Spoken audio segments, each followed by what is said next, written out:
Video baku hantam di ruang rapat Komisi 3 DPRD Palembang, antara anggota DPRD Palembang dan ASN dari Dinas PUPR yang viral di media sosial ditanggapi oleh kedua pihak yang terlibat pertikaian.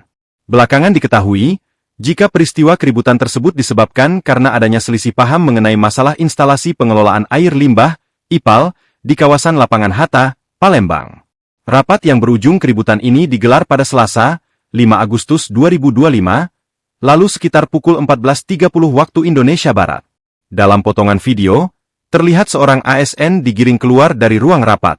Namun, sebelum keluar ruangan, ASN tersebut kembali dipukul oleh seorang pria berbaju hitam meski di dekatnya ada petugas keamanan.